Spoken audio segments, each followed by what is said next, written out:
Olá pessoal, na nossa aula de hoje eu vou falar um pouquinho sobre o pré-dimensionamento de elementos estruturais na nossa disciplina de Projeto e Estrutura de Concreto Armado.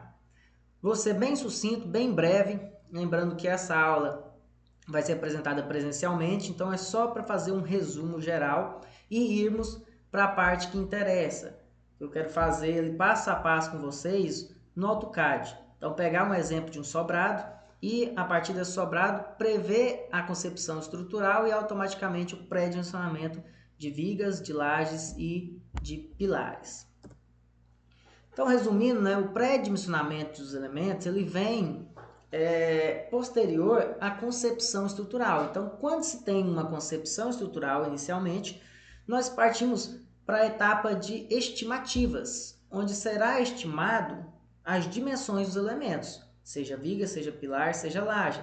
E essa estimativa nada mais é do que o nosso pré-dimensionamento, que não é o dimensionamento final, muito menos o detalhamento, é apenas uma busca por determinar dimensões próximas do ideal para que seja feito o dimensionamento estrutural em concreto armado. Falando um pouquinho sobre cada elemento, primeiro sobre as vigas, sabemos que temos dimensões mínimas estabelecidas além do pré-dimensionamento. Então, a largura de vigas é definida com uma largura mínima de 12 centímetros para vigas e 15 centímetros para vigas parede. Lembrando que a norma estipula e aceita um mínimo absoluto de 10 centímetros em alguns casos excepcionais. Quanto à altura, vai depender muito de como essa viga é apresentada. Existem vigas contínuas, e dentro dessas vigas contínuas existem os tramos, existem os trechos que são externos, que é o primeiro e o último trecho, e existem os tramos internos, que são os trechos internos entre uma quantidade de trechos que uma viga possa ter. Exemplo, se eu tenho uma viga que ela é contínua passando por 10 pilares, o primeiro trecho e o último trecho são tramos externos, enquanto que os 7, 8 trechos internos vão ser exatamente nossos tramos internos. E para o pré-dimensionamento, esses internos a gente pega o vão de eixo a eixo que eu tenho ali entre apoio e apoio e divido por 12.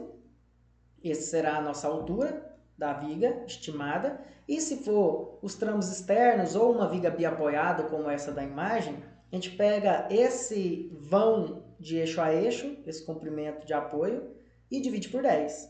Já em casos de balanço, normalmente a gente tem que estimar uma altura maior da minha viga. Então, normalmente a gente divide apenas por 5, tendo uma viga ali, é claro, mais robusta para os casos em balanço.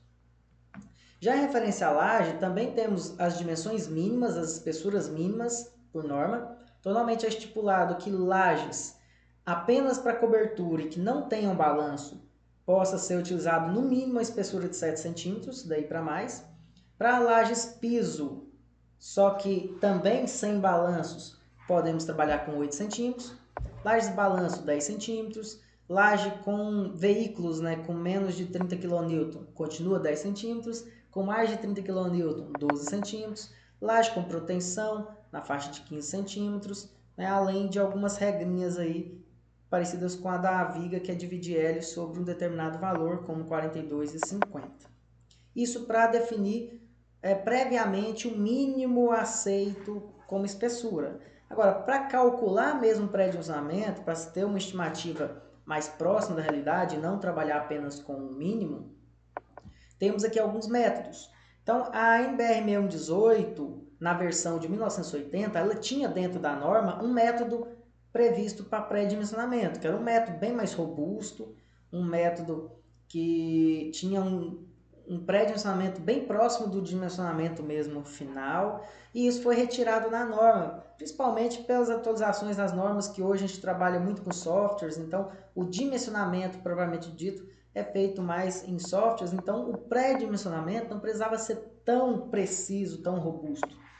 Logo, um dos métodos mais utilizados é o método de Libânio. Esse método ele é um método que leva em consideração alguns parâmetros importantes e que tem como resultado um resultado satisfatório, um pré-dimensionamento bem próximo do resultado que se necessita para uma edificação.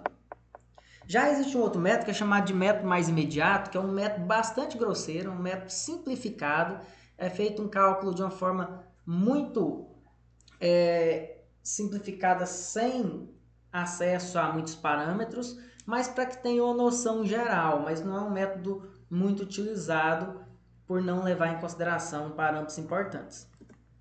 Aqui tem a fórmula do método de Libânio. Nessa fórmula mostra-se que temos ali a altura útil estimada, que é o dEst. O D é a altura estimada, né? Vocês lembram em concreto 1 e 2. E o est vem de estimada. Então a altura estimada nada mais é do que 2,5 menos 0,1 vezes n, onde n é a quantidade de bordas engastadas que a minha laje tem. Se ela não tiver nenhuma borda engastada, todas forem apoiadas, vai ser 2,5 menos 0. E se for uma laje completamente engastada nas 4 bordas, vou ter 2,5 menos 0,4, certo? Desse jeito fica fácil de entender. Isso, eu vou multiplicar essa constante, esse valor que eu comentei, por L asterisco. O que é esse L asterisco? Está aí nessa fórmula central. É o menor valor entre o menor vão, né, da minha laje ou 70% do maior vão. Então, o menor entre os dois eu vou utilizar como o comprimento L asterisco. E vou dividir por 100, né, para converter ali, né, para centímetros. Então, no final das contas, eu chego numa altura estimada. Essa altura útil estimada tem que ser acrescida do cobrimento e da espessura da armadura, para que eu tenha a altura final da laje já concretada. Então, eu somo essa altura estimada com o cobrimento mais a metade do diâmetro da barra a ser utilizada. Como é um pré-dimensionamento, você não tem a mínima ideia de qual barra a ser utilizada, né? Mas a gente consegue estimar mais ou menos o comprimento pelas normas, né? Normalmente é 2,5, né? Em média. Então, normalmente, eu tenho essa observação embaixo, que para fazer um pré-dimensionamento, o ideal é que substituir o C mais metade de φ por 3. Então, ao encontrar a altura útil estimada, que é o nosso D, soma-se 3 centímetros e teremos a nossa altura da laje final, aquela altura concretada. Esse é um método imediato que eu tinha comentado, que é bastante simplificado.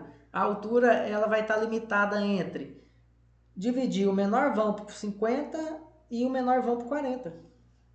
Se a laje for 2D e se a laje for 1D, dividir por 45 e dividir por 25. Então é muito superficial esse método, não é um método tão utilizado.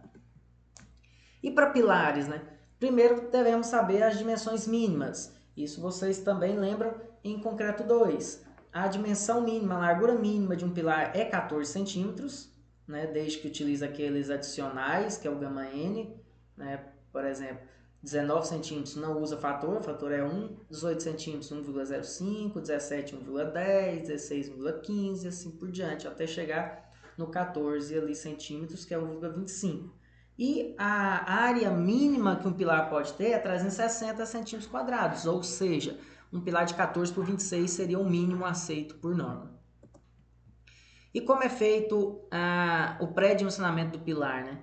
Ele leva em consideração, primeiro, a carga que se tenha sobre aquele pilar, e essa carga normalmente é estimada pela área de influência. Isso vocês também lembram. Por exemplo, o pilar 6, que está aí no centro dessa imagem, ele tem essa área de influência que está pontilhada, porque eu passo uma linha intermediária ali entre cada linha de pilar, e aí essa área que foi selecionada aí nessas linhas pontilhadas, ela direciona a sua carga para o pilar 6. Do mesmo jeito que essa área quadriculada está direcionando toda essa carga para o pilar 4, e essa área que está achorada com linhas inclinadas, pequenas linhas inclinadas, elas estão direcionando a sua carga para o pilar 9, que é um pilar de canto. O pilar 4 é um pilar de extremidade e o pilar 6 um pilar interno ou intermediário. Então a gente faz isso, né? Calcula essa área de influência e determina qual a classificação do meu pilar entre canto, extremidade e intermediário, para que a gente possa jogar numa fórmula. Então aqui só para relembrar, né, pilar de canto são pilares que não têm continuidade nem no eixo X nem no eixo Y das nossas vigas. Então a nossa viga ela começa nesse pilar tanto em X quanto em Y. Então ela acaba puxando esse pilar de forma oblíqua. por isso que ela é considerada um pilar de canto e considera-se um fator mais alto na hora da substituição da fórmula. Temos o pilar de extremidade, que tem continuidade em um único sentido, enquanto que no outro não. Então, você pode perceber que a viga, no sentido horizontal ali do pilar 2, ele existe tanto à esquerda quanto à direita do pilar, então eu tenho uma continuidade, um equilíbrio. Porém, a viga vertical, que morre no pilar 2, ela não tem uma continuidade, então ela puxa esse pilar à flexão ali, então eu tenho um pilar de extremidade. Já o pilar intermediário, ou pilar interno para alguns, é aquele pilar que tem continuidade tanto em X quanto em Y. Então, nesses casos aí, há uma nulidade de momento entre a viga esquerda e a direita, entre a viga superior com a inferior. Nesse caso, a gente trabalha com o pilar apenas a compressão, pilar que não tem essa excentricidade nesse sentido. Aqui temos dois métodos. O método 1, ele é um método onde você acaba utilizando 3 fórmulas para ir de forma mais lenta, né, no resultado, onde a primeira fórmula calcula a carga característica do pilar, multiplicando a carga que normalmente se estima para uma laje piso, né, pela área de influência que eu comentei há pouco e pela quantidade de pavimentos somados 0,7, que é normalmente a carga de uma laje forro, em média 70% de uma laje piso. Aqui tem até um exemplo mostrando o que seria essa área de influência, né? Esse corte que é feito ali do pilar e esse peso, né, essa carga de 8 a 12 kN por metro quadrado, é uma estimativa onde leva em consideração o peso da laje, peso de parede, peso de estruturas, tudo tem ali sobre aquele respectivo pilar. Continuando o método, a gente passa para a segunda fórmula, onde eu vou multiplicar os coeficientes. Então, tem coeficiente de majoração de ação, tem coeficiente de majoração referente à largura, temos o coeficiente referente à posição do pilar, se ela é de canto, extremidade, intermediário, para que assim a gente encontre uma carga estimada de projeto e não apenas uma carga característica.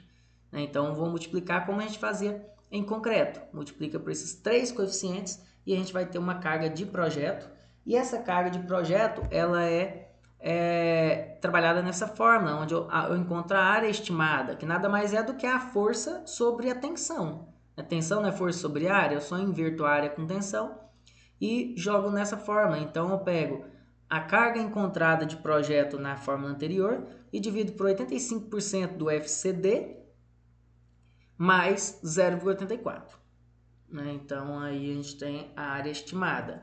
O método 2 já pega essas 3 fórmulas e interagem umas com as outras, criando uma única fórmula com fatores definidos por Pinheiro, Musardo e Santos. Essa fórmula é apresentada a seguir, onde eu já encontro diretamente a área estimada de concreto, multiplicando um fator 30, que é um fator que acumula todos aqueles fatores anteriormente citados, vezes o alfa, que novamente é a posição do pilar, se ele é de canto, extremidade ou não. Multiplico pela área de influência, que é o A. Multiplico pela quantidade de pavimentos, mais 0,7, que é o pavimento de cobertura. E vou dividir pelas tensões, que é o FCK, que nem preciso converter para FCD. O fator 30 já está embutido tudo isso. Mais 0,01, que multiplica 69,2 menos o FCK novamente. Lembrando que o FCK ele precisa estar em kN por centímetro quadrado, né? E todas as outras definições também ali, metro quadrado, das áreas, para que a gente encontre a área do concreto, a área do pilar em centímetros quadrados. Aqui tem só uma forma mostrando uma análise de flambagem, que é interessante visualizar se esse pilar ele é um pilar curto, um pilar esbelto, mediamente esbelto. Então, normalmente a gente também fazia isso nas disciplinas tanto de resistência materiais, né, quanto de concreto 2, só para definir qual a classificação desse pilar, se ele tiver uma seção retangular ou se tiver uma seção circular. Aqui eu tinha colocado um exemplo prático, vou mostrar bem rápido, só para a gente já poder ir para a parte do CAD. Então, se eu tenho uma planta qualquer aqui, o primeiro passo é fazer a concepção estrutural, né? Então, aqui temos, olha lá, uma possível definição dos pilares. A gente pode talvez melhorar isso um pouco mais, pensar em algumas opções de retirar ou não um pilar ou outro. Então aqui a gente está pensando nas posições das vigas, eu vou comentar isso em sala. Temos duas boas soluções, apenas modificando a posição dos pilares ali em volta da escada, ou um pouco mais à frente. E aí, com isso, a gente consegue adotar uma solução final. Eu quero que vocês façam isso no projeto de vocês. Que posicionem os pilares, posicionem as vigas e as lajes e dê nomes a eles, numéricos. Tá vendo que nossos pilares foram numerados de P1 a P12, nossas vigas de V1 a V10 e nossas lajes de L1 até L7. Com isso, a gente consegue iniciar o pré-dimensionamento para cada elemento que foi pensado, que foi estimado aí. E aí o pré-dimensionamento é feito com aquelas fórmulas, né? Então, para a viga, olha lá, se eu quiser pré-dimensionar a minha viga 1, a minha viga 6 e minha viga 7, o que a gente tem aqui? Ó? A viga 1 é uma viga biapoiada.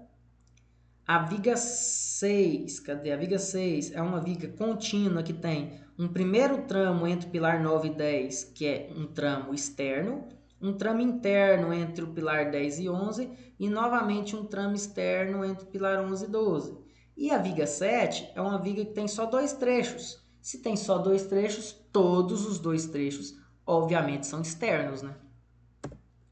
E olha lá, pensando nisso, a viga 1, por ser biapoiada, eu tenho um vão de eixo a eixo de 3,90, então só divido 3,90 por 10. Então, 390 centímetros dividido por 10, 39 centímetros. Como a gente não gosta de trabalhar com números que não sejam múltiplos de 5, então uma viga de 14 por 40 ou 12 por 40, depende da espessura e do tijolo que vai ser utilizado. Mas 40 de altura é o ideal aqui para a gente começar o nosso dimensionamento.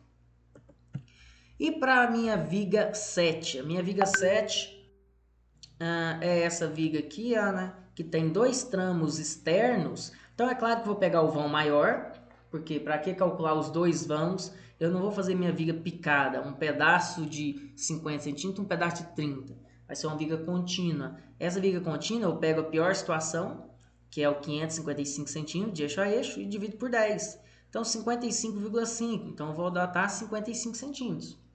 Coloquei esse exemplo para a gente poder pensar um pouco na questão do arredondamento. Lembra que quando a gente dimensiona algo, sempre arredonda para mais, porque eu não posso ter menos do que aquilo que foi dimensionado. Mas aqui é um pré-dimensionamento, é uma estimativa. Estima-se que mais ou menos 55,5 centímetros é o ideal. Então eu posso dimensionar com um pouco mais que isso, um pouco menos que isso. Isso é uma estimativa. Quando eu dimensionar e se não passar no cálculo, aí eu tenho que aumentar. Mas eu posso analisar essa viga por 14,55. Ela possivelmente vai passar, né? Não é esse meio centímetro que vai fazer com que o meu pré-dimensionamento dê errado. E olha lá, a outra viga que eu tinha comentado, a viga 6, ela tem tramos internos e externos, então eu preciso ver qual que é a situação mais crítica. Olhando os dois externos, tem 3,90 de vão, então eu pego 3,90 e divido por 10, dou 39 centímetros. E o tramo interno tem 4,70 de vão, mas para um tramo interno a gente divide por 12, então eu pego 470 e divido por 12, deu 39,2. Então, a pior situação foi o 39,2. Logo, a gente vai trabalhar com a viga de 40 de fora a fora, que ela obedece à nossa regra de pré-dimensionamento, tanto para os tramos externos quanto para os tramos internos. Para a laje, mesma coisa. Se eu quero fazer a laje 1 e a laje 5, são essas duas à esquerda, em uma laje eu tenho 3,90 por 4,40, na outra laje eu tenho 3,90 por 5,55. E como é feito o engastamento delas? Essa laje 1 tem apenas um engastamento, que é entre justamente a laje 1 e a laje 5. O engastamento só existe quando há continuidade da laje, né? Então, se a laje 1 ela tem continuidade com a laje 5, eu engasto. Ela não existe continuidade na esquerda, nem para cima, nem para o lado, porque não existe laje nesses sentidos. Aqui tem uma escada. Já a laje 5, ela tem um engastamento com a própria laje 1 e ela também engasta-se na laje 4 e na laje 6. Então ela tem dois engastamentos aqui. Está cortando um pouco a imagem, mas aqui está engastado também onde estou passando o mouse. Então tem um engastamento para o L1 e dois para o L5. Então, ao jogar aqui na fórmula, eu posso pegar lá, ó, primeiro, analisar se é 1D ou 2D, para fazer aquele método imediato, que não é o método ideal. Então, neles, eu percebo que as lajes são 2D, quando eu divido o maior vão pelo menor, o valor que dá é menor que 2, então com isso é lajes 2D. Então, a laje ficaria como resposta entre dividir o menor vão por 50 e o menor vão por 40. Com isso, dá 10 centímetros de máximo e 8 centímetros de mínimo. Você pode perceber que tanto a laje 5 quanto a laje 1 tem a mesma resposta, porque elas só usam o menor vão, não analisam se está engastado ou se não está. Por isso que é um método muito grosseiro, muito ruim. Eu julgaria que as duas lajes são idênticas, tendo as mesmas respostas. No outro método, leva em consideração um pouco mais de fatores. Então, por exemplo, a laje 1, como só tem uma borda engastada, então eu vou ter 2,5 menos 0,1 vezes 1. E aí eu vou pegar o meu L asterisco, vai ser o quê? Ou o menor vão ou 70% do maior. O menor vão é 3,90. 70% do vão maior, que é 70% de 4,40, dá 3,08 metros. Então, dos dois resultados, eu vou pegar o menor, vou pegar o 308 de por 100. Logo, minha resposta dá 7,4, mais aqueles 3 centímetros referente a cobrimento, referente a metade do diâmetro da armadura, né? Então, a gente vai ter 10,4, posso prever em média 10 centímetros, né? Já a outra laje, a laje 5, tem duas bordas engastadas, então é 2,5 menos 0,1 vezes 2, e eu vou pegar ou o menor vão 3,90 ou 70% do maior vão. 70% do maior vão deu 389. Vamos usar esse número então, dividido por 100. Aí esse resultado já deu 8,9 mais os 3, 11,9. Então nessa laje eu já estimaria em média 12 centímetros. Olha a diferença para o método imediato. O método imediato dava a mesma resposta para as duas situações. Aqui não, aqui a gente considera tantos efeitos a mais que a gente considera um resultado um pouco mais satisfatório, um resultado que precisa, obviamente, de uma laje mais espessa para um vão maior e uma laje menos espessa para uma laje mais quadradinha, menor um pouco.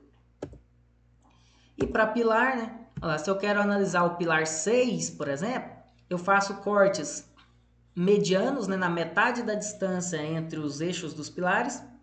Então, metade de 4,40, metade de 5,55, metade de 3,90, metade de 4,70. E aí, ao somar aqui essas bases, eu tenho uma base, uma altura, eu consigo calcular essa área no valor de 21 metros quadrados. Com essa área de 21 metros quadrados, eu posso jogar nas formas. Essa aqui é aquele primeiro método, onde eu calculo primeiro as cargas. Então, eu pego uma carga que, em média, é considerada como 12 kN por metro quadrado para lajes piso, vezes essa área de 21 metros quadrados, multiplicado, por exemplo, por 3 pavimentos tipos mais cobertura, 3 mais 0,7. Encontro NK. Esse NK vai ser multiplicado pelos fatores de segurança. Quais são os fatores? Vou usar aqui 1,3 por ser um pilar intermediário, pilar interno. 1,15 aqui, referente à espessura que está sendo definida para esse pilar. Vamos definir um pilar de 16, e aí lá naquela tabelinha usa-se 1,15. E 1,4 é o fator de segurança, né, de ações de concreto, que é sempre 1,4. Então eu vou estimar uma carga de projeto maior do que uma carga de característica, jogando na fórmula final com um FCD de 2,5 sobre 1,4, né, utilizando o FCK de 25 MPa, chegaria numa área de 843, ou seja, um pilar de 16 por 55. E se usar o outro método, o método 2, onde eu uso uma fórmula só, então eu pego 30 vezes o mesmo 1,3, que é o coeficiente para pilar intermediário, a mesma área de influência de 21,39, 3 pavimentos tipo mais a cobertura, e utilizo 2,5 como o FCK, né, de 25 MPa, que é 2,5 kN por centímetro quadrado. Temos resultado de 974, ou seja, um pilar de 16 por 60. Então a gente tem duas respostas diferentes, né? 16,55 e 16 por 60. São dois métodos que, é claro, que dão resultados diferentes. Você pode utilizar qualquer um dos métodos. Eu aconselho utilizar o método 2, que ele é sempre pensando mais na segurança, então normalmente dá as dimensões sempre um pouco maiores, além do fato de que ser uma forma mais fácil, porque é uma forma só. Então a gente pode utilizar essa forma para a nossa análise.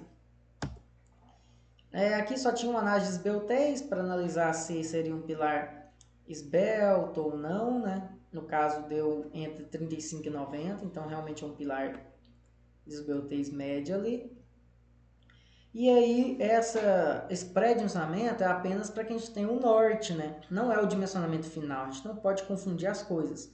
É um pré-dimensionamento para começar uma análise. Então, como nossa disciplina vai utilizar softwares de dimensionamento estrutural, a gente vai fazer o pré-dimensionamento para fazer o lançamento no software e depois, quando processar uma estrutura, a gente vai verificar se aquele pré-dimensionamento já é satisfatório ou eu vou precisar aumentar a dimensão do elemento ou até mesmo reduzi-lo. Então agora vamos analisar aqui um exemplo prático. Então eu peguei aqui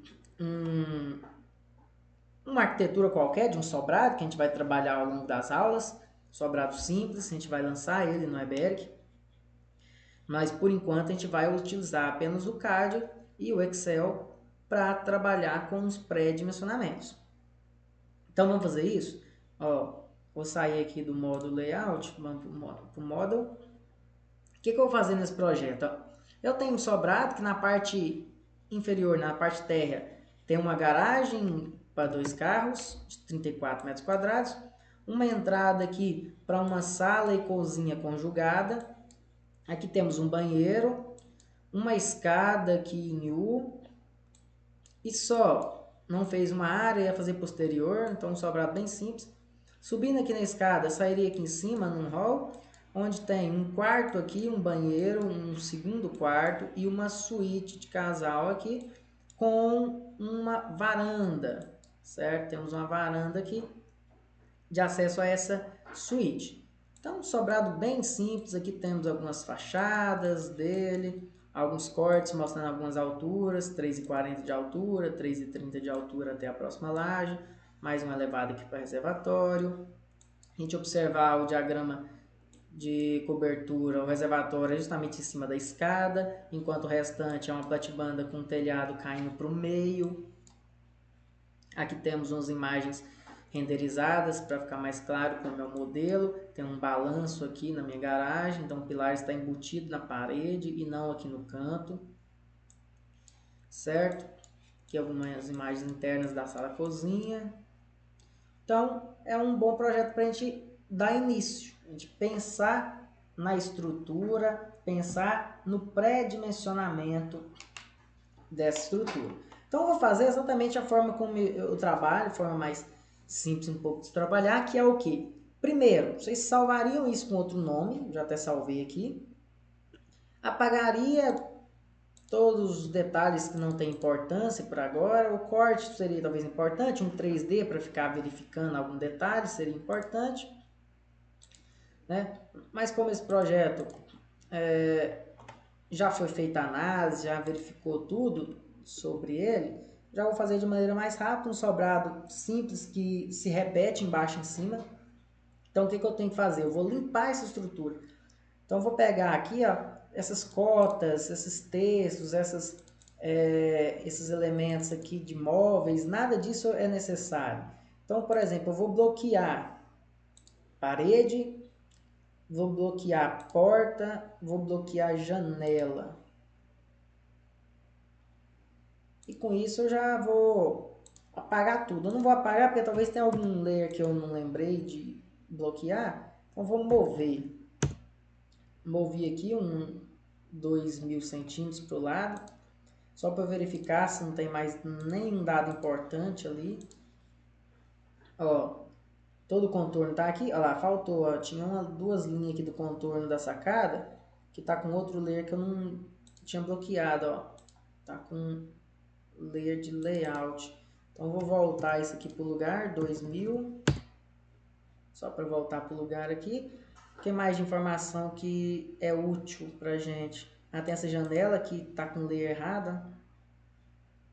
Essa janela, essa aqui também.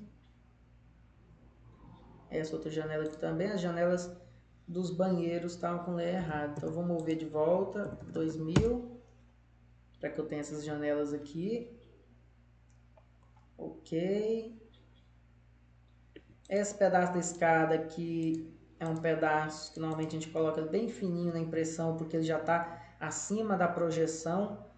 Tá com outro layer também, vou voltar aqui, 2000. Aí. Não tem mais nada útil, né? Carro, móveis, textos não são úteis pra gente agora. Então só isso já é o que a gente precisa. Agora, o que eu costumo fazer? Primeiro, você vai medir a espessura da parede do projeto de arquitetura que você recebeu. Olha lá, 15 centímetros. Então, ele está em centímetros, não está 0,15. Então, a primeira coisa que você tem que olhar, né? Para ver se está em metro ou centímetro. E a espessura. Como a espessura está 15, o que a gente vai fazer? Eu vou fazer uma linha de eixo. O eixo de uma parede de 15 é 7,5 centímetros. Então, eu vou usar aqui um offset, 7,5, dá um Enter. E vou começar a fazer esse offset aqui a toda a parede que eu ver. Então, toda a parede aqui, eu já vou prever uma linha de eixo. Inclusive aqui, ó, esse contorno das vigas da garagem. Não tem parede, mas vai ter uma viga aí. Então, eu jogo o 7,5 para dentro, do mesmo jeito. Vou fazer isso no pavimento superior também.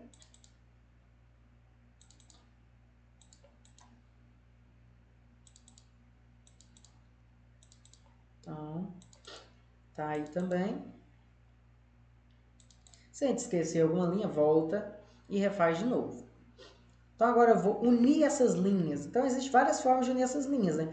Ou eu uso o chamfer, o fillet, ou eu uso o extend, um trim. Então tem uma infinidade de opções que eu posso utilizar. Então lá, se eu quiser inicialmente utilizar aqui o chamfer ou o fillet, eu posso fazer. Olha lá, aqui eu já esqueci de uma linha aqui, né? Já tem uma esquecida.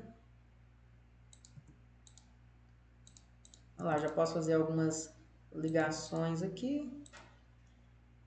Só para iniciar uma conexão entre as linhas, né? Aí você pode fazer da maneira que achar mais fácil aí, cada um no seu conhecimento de CAD.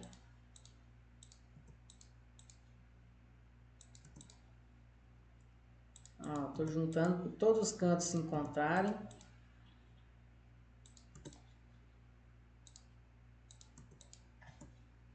Aí, ó. Aqui, aproveito para ir conectando.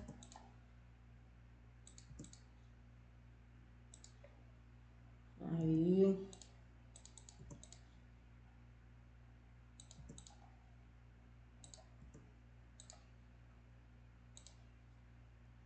Aí, ó, nesse caso, já tem boas ligações aqui, ó. Aqui faltou, né? Então eu vou usar o copy aqui, vou usar só uma vez, 7.5. Vou usar o extend e o trim agora, para esses últimos detalhes. Aqui, corto, só segurar o shift, né? Ele oscila entre trim e extend. Aqui também. Aqui. Vou prolongar esse eixo aqui, ó, porque vai passar pela escada. A escada também eu preciso desse alinhamento para passar uma viga para segurar ela.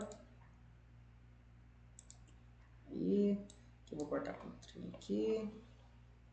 Estender esse pedaço. Aqui já está tudo ok. Aqui mesma coisa, o que está faltando aqui para unir? Faltando aqui, ó. Faltando aqui. Isso.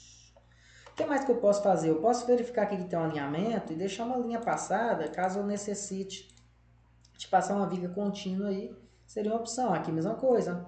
Aqui também está alinhada. Então, por enquanto eu não tenho certeza se eu vou precisar ou não de uma viga aí. Aqui mesma coisa, eu poderia dar continuidade aqui. Poderia dar continuidade aqui dessa linha só para verificar uma possível posição de um pilar. Por causa dos eixos, aqui mesma coisa. Então eu poderia dar um andamento aqui, ó, dessa minha linha. já que em cima possivelmente vai ter essa continuidade, até porque em cima a sacada é menor do que embaixo. Deixa eu ver se eu tenho esse projeto aqui, só para poder abrir o 3D dele.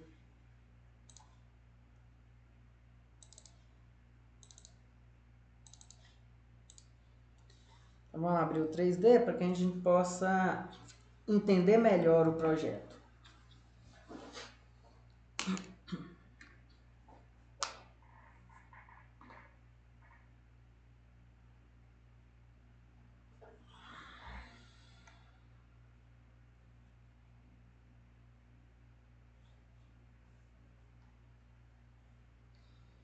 Aguardando abrir, tá meio pesado.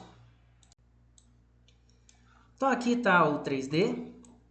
Nesse 3D a gente pode perceber aqui na frente, ó, que a baldrame, o baldrame vem até esse nível aqui, ó. Então aqui é o contorno das minhas vigas baldrame, do acesso à minha porta.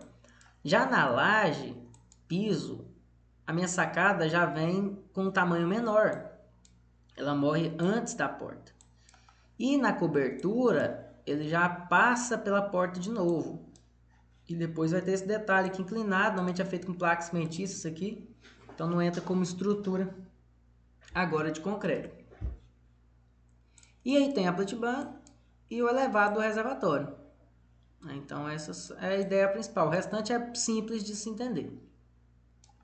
Ok? Então voltando para a nossa planta aqui no CAD. Aqui foi passada as linhas de eixo. Agora a gente vai posicionar os pilares.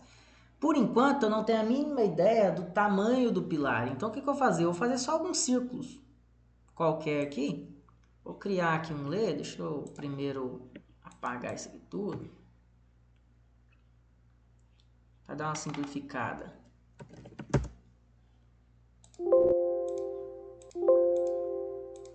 Pronto. Vou criar um layer aqui. Pilares pré-dimensionamento. Vigas pré-dimensionamento. E lajes pré-dimensionamento. Vou colocar aqui magenta, viga verde, laje azul. Então, começando com nossos pilares, imagina-se que a gente vai precisar de um pilar num canto, pilar no outro canto, pilar nesse canto de cá. A ideia é essa, pilares nos cantos. Pilar aqui no canto, pilar aqui no canto, pilar aqui no canto. São os locais que eu tenho certeza. Outro local que eu tenho certeza é no elevado reservatório, que é a escada. Então, eu tenho um pilar aqui, outro aqui, outro aqui e outro aqui. Isso também é certeza que eu vou precisar. Agora, o que mais que eu preciso? Aqui eu vou fechar um módulo, que é o módulo reservatório. Esse pedacinho aqui, por mais que tenha pilares perto um do outro, eu vou acabar precisando colocar um pilar aqui, ó. Porque aqui tem uma abertura, uma passagem na garagem, aqui já é um ambiente que vai continuar até mais em cima.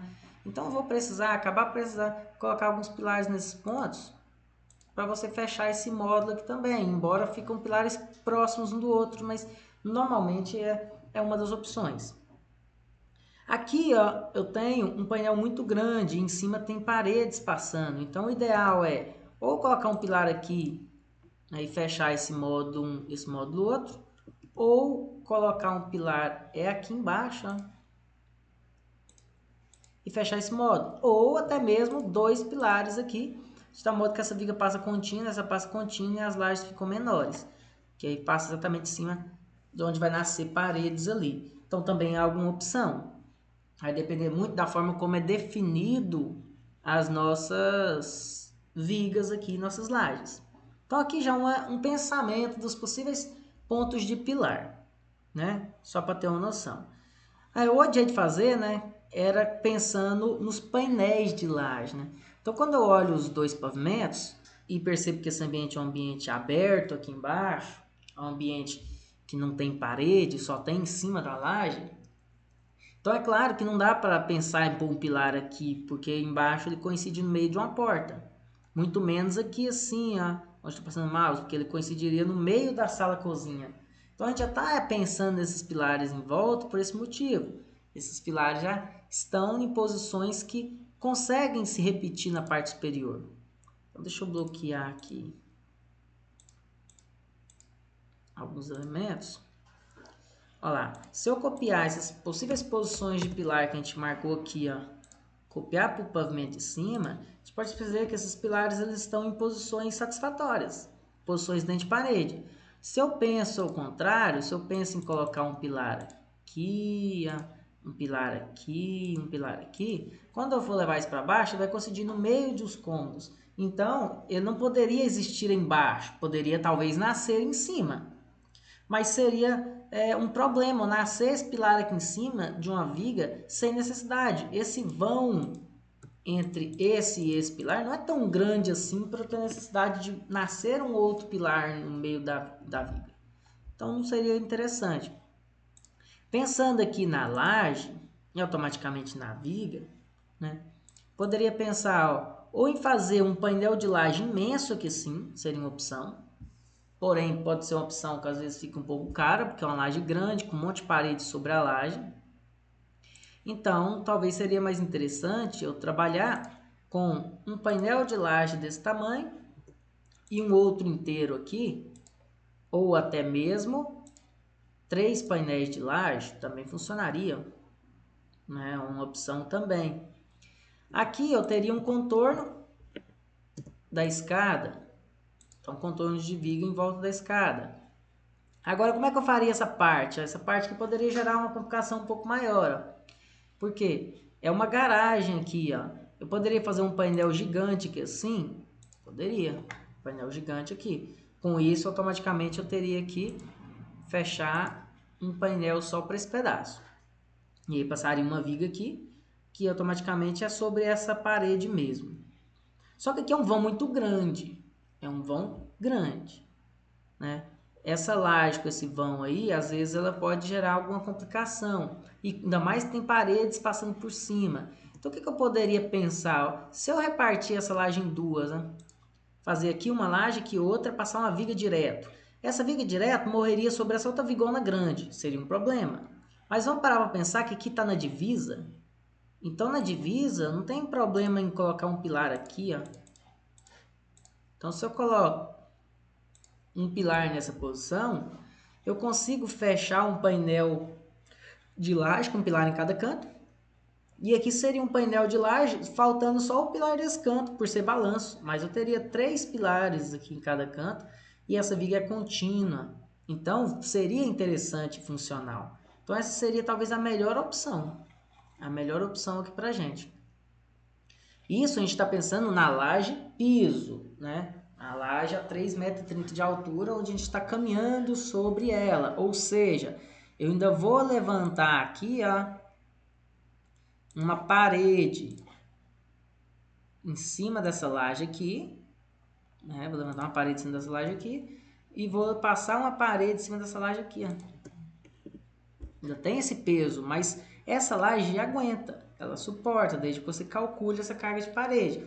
Não tem necessidade de fazer uma viga aqui. Essa viga aumentaria mais ainda o peso na estrutura, porque seria uma viga apoiada em 3 outras vigas. Não tem nenhum pilar aí. E essa viga seria apoiada aqui na outra vigona grande. Então, o ideal é que essas linhas verdes que eu fiz sejam apenas cargas de parede a ser lançada e não vigas. Tá claro? Agora, e a viga baldrame?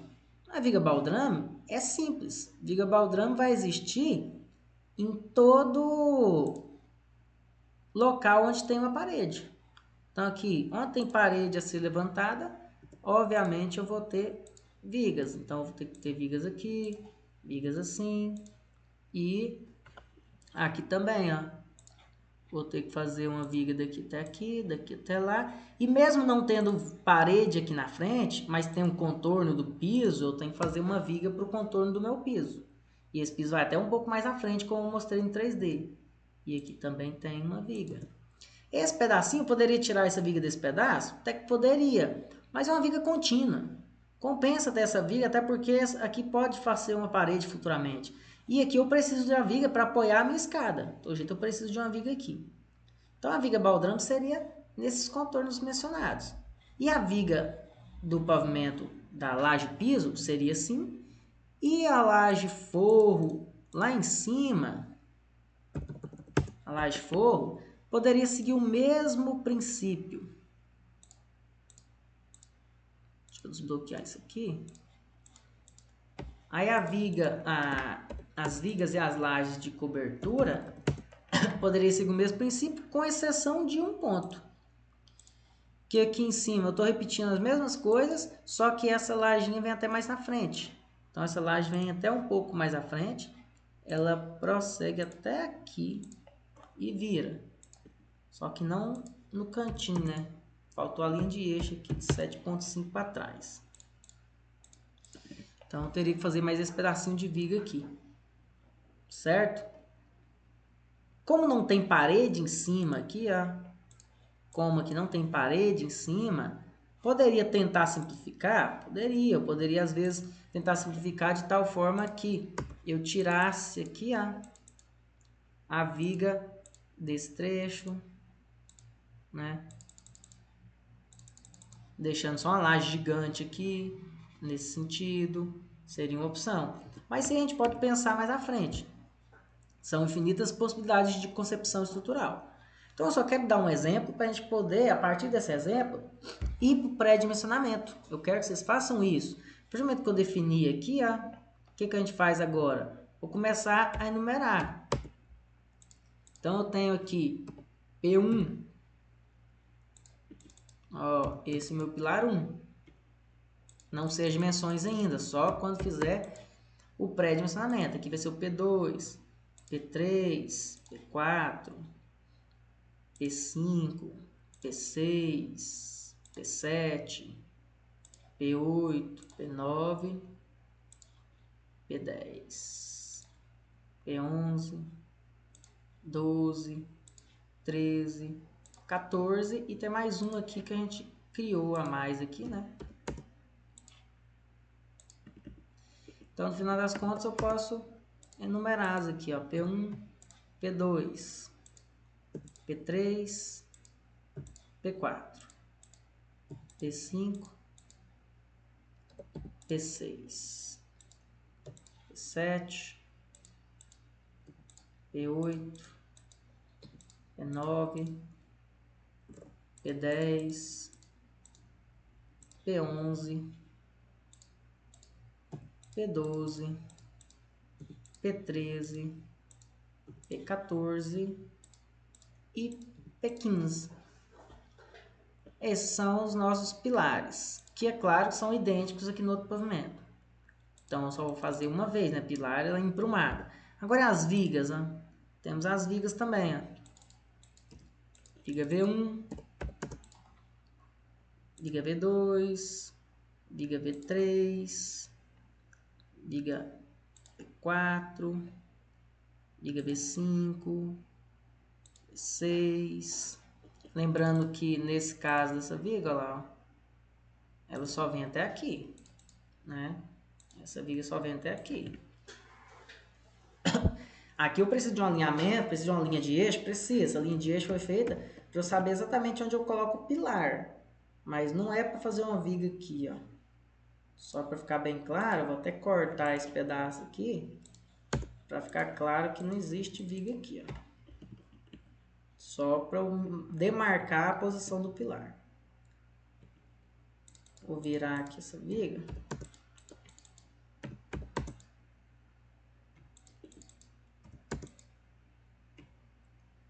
Aí tá aí, ó. Cada uma dessas vigas eu vou marcar também.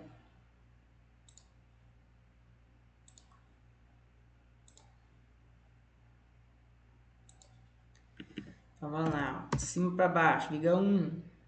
Depois, viga 2. Viga 3. Viga 4. Viga 5. Viga 6. Viga 7. Viga 8. viga 9, viga 10, viga 11, viga 12. Então, seriam nossas 12 vigas baldrame. Aí começar tudo de novo aqui também. Os mesmos pilares, as vigas são outras, né? Viga 1, viga 2, viga 3, viga 4, viga 5, viga 6, viga 7, viga 8, viga 9, viga 10. Então temos apenas 10 vigas. E as lajes, né? As lajes aqui seria o quê? Ó? Esse painel aqui é uma laje, lembrando que isso aqui não faz parte, ó lá. Minha laje aqui, minha laje é isso aí, também não faz parte, ó. Minha laje é isso aqui. Então são apenas paredes que eu vou precisar para definir onde é minha carga de parede, esse tipo de coisa. Mas as lajes são esses vãos, ó. 1, 2, 3, 4, 5, 6, 7. Só que aqui é escada, então você desconta esse por enquanto. Só vai existir na cobertura. Então só 6 lajes ali. Então eu teria aqui, ó, L1, aqui L2, L3, L4, L5 e L6. Seriam nossas lajes. L2, L3, L4, L5 e L6. Então, depois de vocês enumerarem tudo, aí vai para a parte de pré-dimensionamento, onde eu vou ter que tirar as medidas para fazer o pré-dimensionamento da laje 1. Essa laje é 3,65 por 4,70 de eixo a eixo. Então, utilizando os métodos de pré-dimensionamento, a gente consegue fazer isso, ok? Vou ver se eu consigo dar um exemplo aqui no Excel, ou para a gente ganhar um tempinho aqui, já vou reorganizar isso no Excel para poder ir mais rápido no nosso vídeo. Então, aqui abrindo uma planilha, começando com laje, o que a gente tem? Ó? Aqui eu coloquei algumas cotas e enumerei aqui, laje 1, laje 2, laje 3, laje 4, 5, 6, só do pavimento da laje piso. A laje forro segue o mesmo princípio, então entendendo para um, vocês conseguem fazer para todos. Aqui eu coloquei as dimensões LX e LY, lembrando que o LX é sempre a menor dimensão e LY a maior dimensão da laje. Então a laje 1 tem 3,65 como a menor dimensão e 4,70 como a maior dimensão. A laje 2 tem 1,55 por 3,90. Laje 3, 1,55 também por 4,70 e assim vai. Anotei todas as dimensões menores e maiores de cada painel. Agora o que é feito, né? Agora com a nossa formulinha, lá tem a nossa fórmula aqui, a gente consegue fazer uma planilhinha no Excel. Tem LX, tem LY. Aí como a gente precisa conferir com 70% do LY, que eu criei uma planilha de 70%. Então eu coloco igual 0,7 vezes o valor anterior e copio aqui para todos. Então eu fico tendo o 70% do LY contra o LX. Aí eu consigo escolher quem é o meu L asterisco. É o menor valor entre os dois. Então eu coloco igual menor entre esses dois. Coloco 1, que eu quero o primeiro, o menor. Logo, ele já vai optar, vai escolher automático o menor valor entre esses três. No caso, entre esses dois, né? Isso aqui nem entra na conta. Então, entre 329 e 365, 329. Entre 155 e 273, 155. Entre 240 e 388, 240. Então, é sempre assim. Agora, o N, o que é o N? Né? O N é a quantidade de engastes que tem em cada laje. Então, esse temos que olhar um por um. Tá olhando essas lajes? Ó, a laje 1, essa parte de cima não engasta em nada, essa de lado também não. Porém, essa parte de baixo aqui, ela engasta na laje 3. E esse lado não engasta em nada. Não tem laje aqui, aqui tem escada. Logo, tem um engastamento só entre a laje 1 e a laje 3. Então, um engaste para a laje 1. Já a laje 2 aqui, que é essa laje aqui, ó, em cima não tem engastamento, porque é uma escada, nem de lado. Mas esse lado aqui de baixo engasta na laje 4 e de lado aqui engasta na laje 3. Então, tem dois lados que tem engaste. Então, 2. A laje 3 engasta em cima aqui com a laje 1, engasta de lado aqui, ó, com a laje 2 e engasta aqui na parte de baixo com a laje 5. Só não engasta de lado aqui, porque é a parte final da construção. Então, são 3. A laje 4 engasta aqui na parte de cima com a laje 2, engasta na parte de baixo com a laje 6, engasta de lado com a laje 5, só esse lado da viga 7 que não tem engaste. Então, 3 também. A laje 5 engasta em cima com a laje 3, engasta de lado com a laje 4, mas não engasta onde tem a viga 5 nem a viga 10. Então, só tem 2. E a laje 6 não tem engaste nenhum desses lados aqui, só com a própria laje 4. Então, só tem 1. Com isso, temos nossas definições do valor de N. Agora, o D é só jogar na fórmula. O D é igual a parênteses 2,5 menos 0,1 vezes o valor do N aqui, fecha parênteses, vezes o L asterisco, dividido por 100. Então, com isso, eu tenho os nossos valores aqui, ó. Vamos ver, ó. 2,5 menos 0,1 fica 2,4. Aí, 2,4 vezes 3,29. E depois eu pego esse valor e divido por 100. Tá o 7,9 que a gente tem ali, ó. Então, esses aí são os nossos valores de D. Agora, e o H? O H é somar mais 3. Então, eu tenho o D mais 3. E aí, eu terei meus valores de H. E aqui eu coloquei aqui nessa cor para a gente escolher, né? A partir dos resultados, a gente vai escolher. Lembrando que a gente tem que adotar uma altura mínima, né? E aí temos aquelas regrinhas de altura mínima, quando é laje piso, quando é laje forro, normalmente é 8 centímetros. Então, a gente pode definir isso. Se quiser padronizar um valor maior, normalmente, não quero trabalhar com 8 centímetros, eu acho pouco. Então, eu prefiro aumentar um pouco a espessura e ter ali uma quantidade de armadura menor quando eu for fazer o cálculo da laje. Então, a gente pode definir, por exemplo, menos que 10 eu não trabalho. Então, esse primeiro, no mínimo 11 centímetros. Esses outros, se eu quiser definir 10, 10, aqui dá 10, 10,5 eu posso voltar para 10, e aqui 10. Poderia fazer uma análise dessa forma. Então, só a laje 1, que é a laje maiorzinha, acabou sendo necessário 11 ou 12. Isso é um pré-dimensionamento, até porque existe paredes sobre essas lajes, o que vai acarretar ainda numa carga maior do que o convencional. Eu possivelmente, na hora de dimensionar, eu vou precisar de uma espessura um pouco maior. Mas já dá para ter uma noção, já dá para a gente definir essas medidas. Se quiser que seja só números pares, de 2 em 2, poderia colocar 12 e 10 na sequência. Então, eu teria uma boa opção para laje forro. Para laje piso, eu faria a mesma análise com as dimensões, tudo mais, os engastamentos, do mesmo jeito dessa aqui. Só tem que ver se as lajes são realmente idênticas ou não. Vigas. As vigas, eu já anotei aqui também, ó, o tamanho das vigas. Por exemplo, a viga 1, ela é uma viga biapoiada, porque ela não tem continuidade, e tem 4,70 de altura, 70 de comprimento, quer dizer. Então, anotei aqui, ó, uma coluna quando a viga ela tem só lance externo ou quando ela é biapoiada. E aqui quando tem só lance interno, já que a fórmula é diferente para cada situação.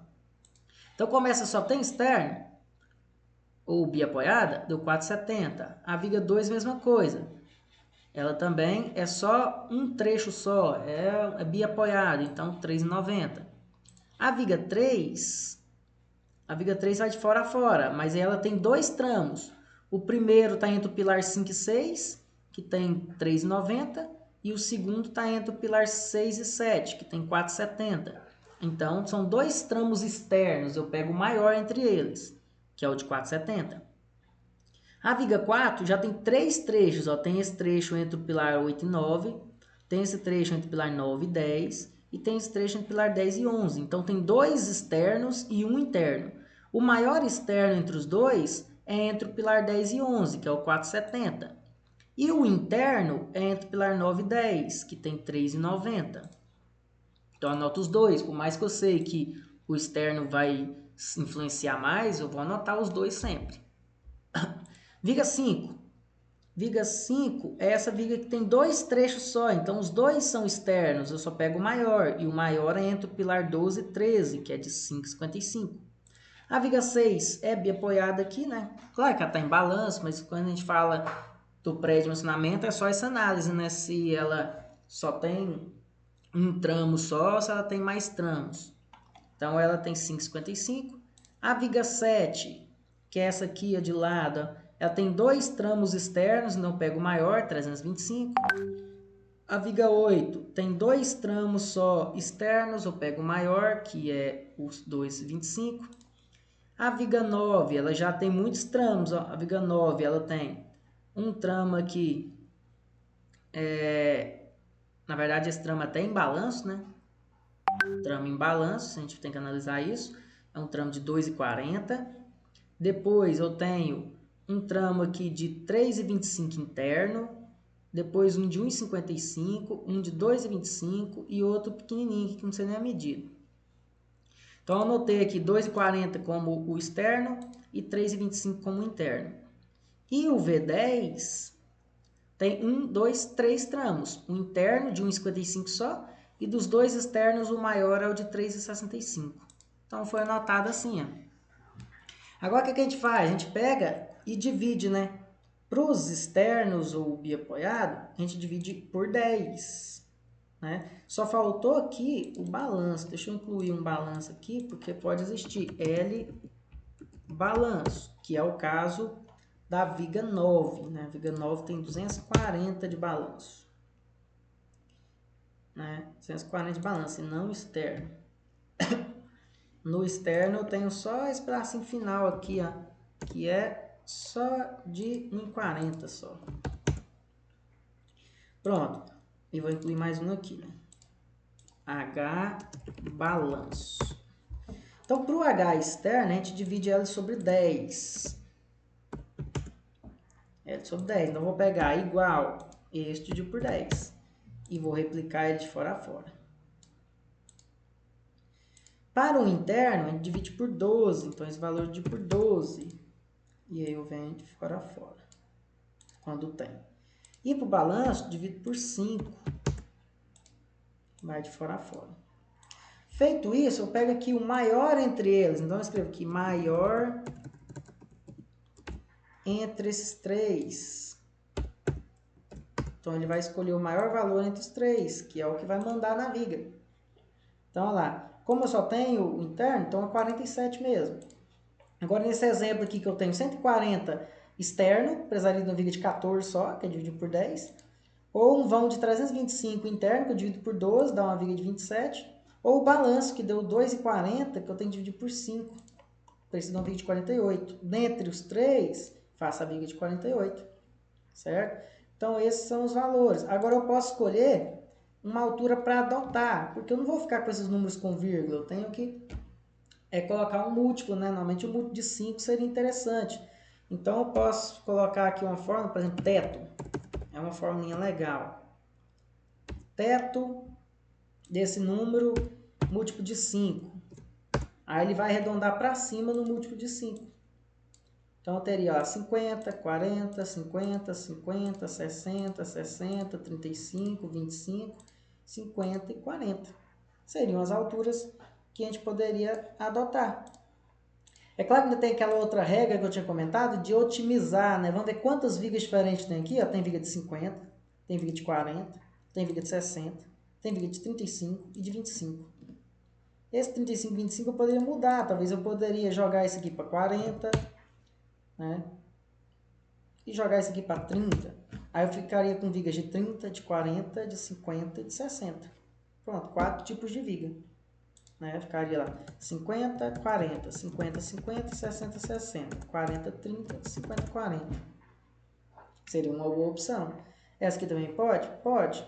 Mas eu acabo tendo muitos tipos de viga, né?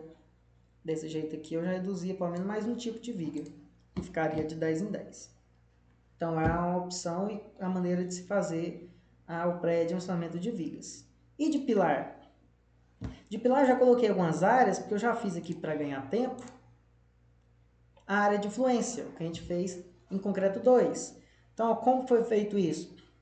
A partir do momento que eu tenho aqui as minhas posições dos pilares e o meu contorno das lajes, ó, vou apagar aqui essas paredes, ficar mais fácil entender, ó lá. Aqui eu tenho um contorno das lajes, né, e as vigas. Então eu posso vir, pegar uma linha e começar a passar linhas no eixo.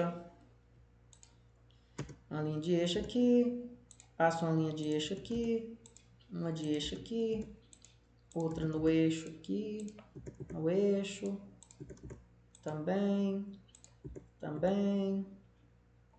aqui tá faltando,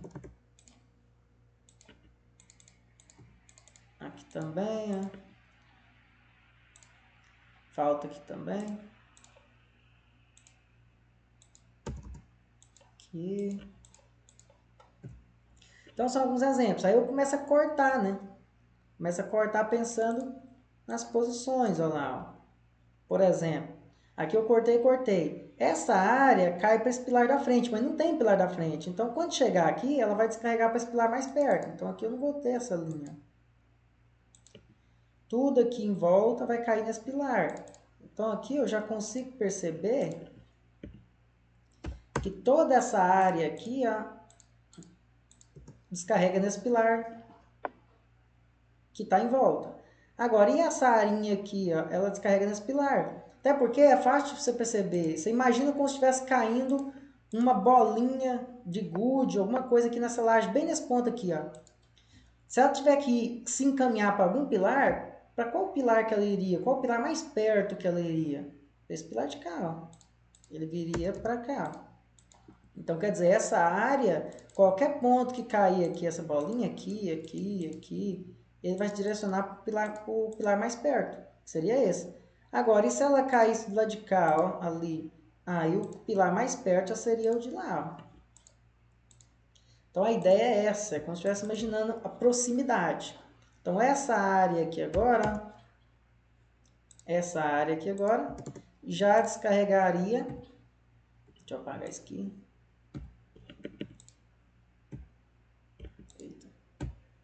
Essa área aqui já descarrega nesse pilar aqui. E assim vai, essa área descarrega nesse pilar, essa pequena arinha descarregaria nesse pilar aqui, ó. Essa área aqui em volta descarregaria nesse. Toda essa área central descarregaria nesse do meio. Aí aqui eu tenho que já me organizar aqui.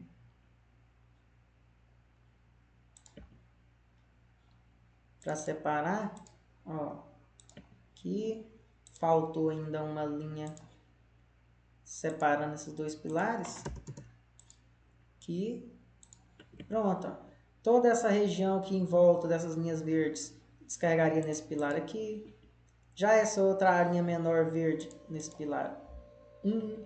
Essa arinha nesse pilar aqui. E assim por diante. Fazendo isso, aqui eu separei e pintei cada um de uma cor. Coloquei justamente a área que cada um deu.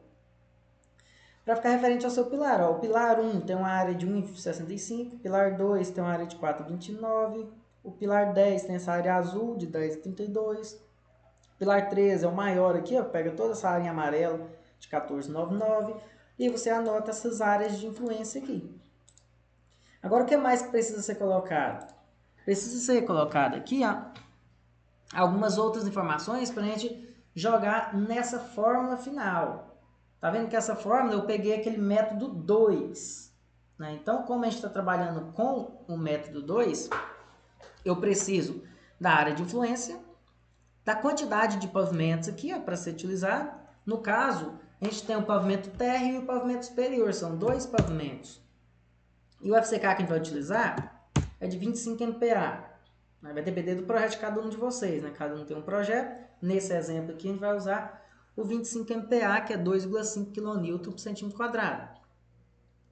E agora esse alfa é aquela questão, se é um pilar de canto, se é um pilar de extremidade ou se é um pilar intermediário. E aí a gente tem 1,3 pilar intermediário, 1,5 pilar de extremidade e 1,8 pilar de canto. Então vamos analisar cada situação. Pilar 1 é de canto, não tem continuidade nas vigas, então 1,8. Pilar 2 também. Pilar 3 também é de canto. O pilar 4, a gente já pode verificar que essa viga passa direto, ó. Já a outra não. Então, ele é um pilar de extremidade, 1,5. O pilar 5 é um pilar de extremidade também. Uma viga passa direto, a outra não. O pilar 6, ele tem vigas contínuas em dois sentidos. Ele está interno aqui, ó, tem área em volta dos 4 cantos dele. Então, 1,3. O pilar 7 é de extremidade de novo. A viga contínua na vertical, mas não contínua na horizontal. 1,5. Pilar 8. Pilar 8, ele é de extremidade. Embora tem gente que possa... Ó, 8 não, né? 9. O pilar 8 é de canto. Esse pilar 9, tem gente que pode considerá-lo até como um pilar intermediário, porque tem continuidade na laje. Mas o ideal é sempre levar em consideração a pior situação. Se ele está entre um pilar intermediário e um pilar de extremidade, dimensione ele como um de extremidade, 1,5. Pilar 10, sim, é um pilar intermediário. Pilar 11, de extremidade de novo. Pilar 12, também de extremidade. Pilar 13, também de extremidade, já que esse pedaço não existe, eu não tenho uma continuidade. Eu posso até ter, olha lá, se a gente analisar as vigas, tem continuidade. As lajes não tem. Então fica muito a critério, né?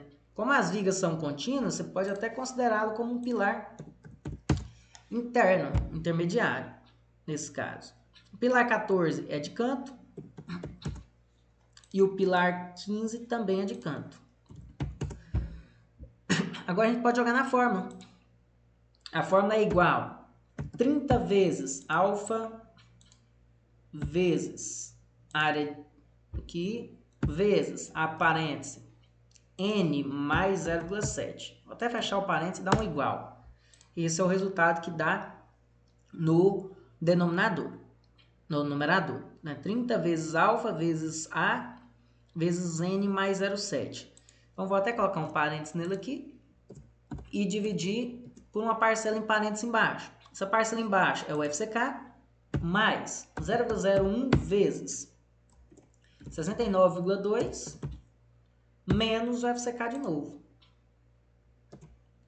Dá isso aí. Vou até aumentar mais um parênteses aqui para não correr o risco nenhum de faltar nada. E aí eu tenho essas áreas aí, ó.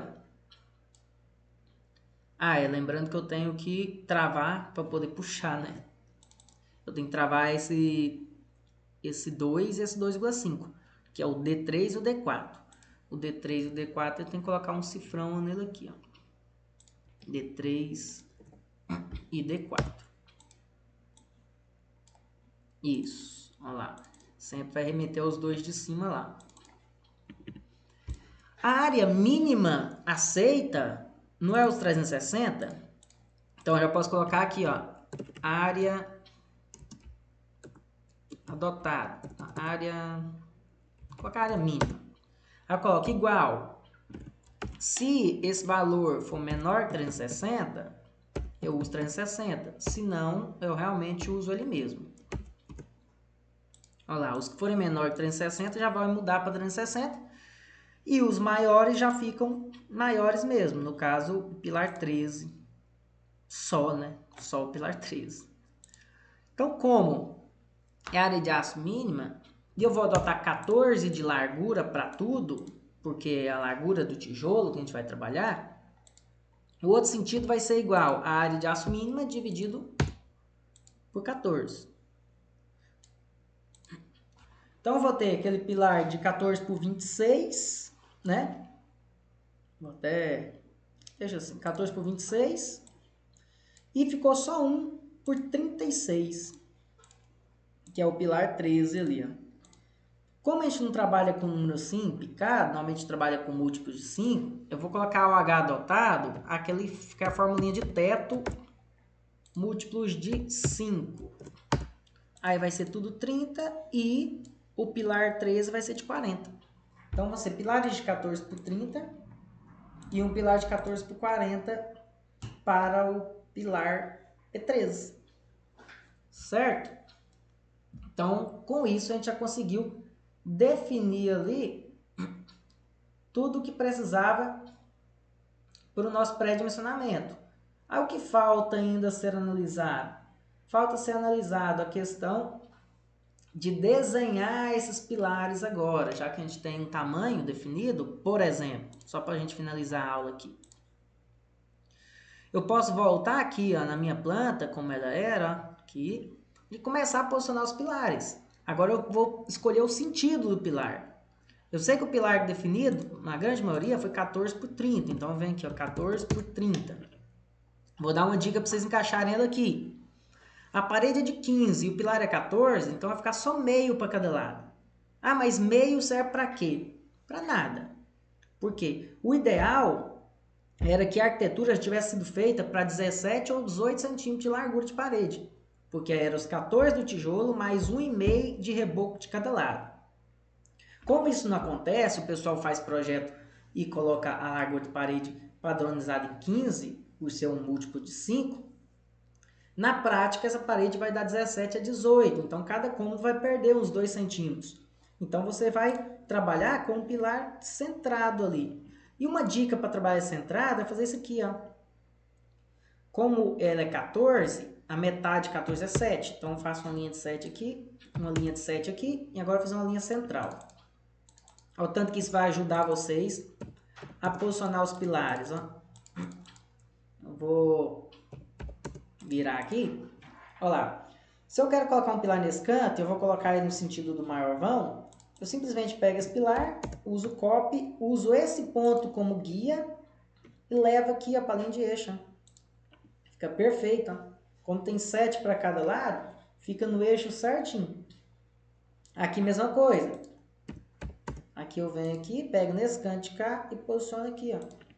Olha o tanto que eu facilito a minha vida. Por exemplo, se eu quero colocar esse pilar aqui ó, no eixo, então agora eu usaria como guia o midpoint, o eixo. Aí eu venho cá e posiciono aqui. Ó. Então isso facilita a nossa vida, não erra, porque senão você vai ter que colocar no cantinho, mover meio para cada lado, então é muito fácil de errar isso. Então para a gente trabalhar de forma melhor, a gente pode usar essa manha aí de colocar essa linha, que aí você poderia vir aqui e ir posicionando os pilares, ó, nos locais que achar melhor de se posicionar eles. Então aí ficaria a critério de cada um. Opa. Eu venho aqui, posiciono esse pilar aqui e vou fazendo assim. Todo local que eu precisar colocar um pilar, se eu colocar um pilar aqui e depois ver que isso não funciona, porque bem aqui embaixo tem uma porta, aí você poderia ainda rotacionar aqui, ó, para ficar dentro da parede e não atrapalhar a portona de acesso à sala que tem aqui lá embaixo. Porque você tem que pensar nos dois pavimentos ao mesmo tempo. Ó. Por isso que é bom pegar os pilares, copiar para o pavimento de baixo, porque se esse pilar está virado, você vai procurar soluções para evitar esse tipo de problema. Então, fazendo isso, você vai finalizar o desenho, vai posicionar os pilares certinho, vai desenhar as viguinhas também e vir escrevendo. Viga 1, 14 por 30. Viga 2, 14 por 40. P1, 14 por 30. Até ficar um exemplo de uma forma. Como é que eu mostrei para vocês na aula anterior. Deixa eu procurar uma forma aqui.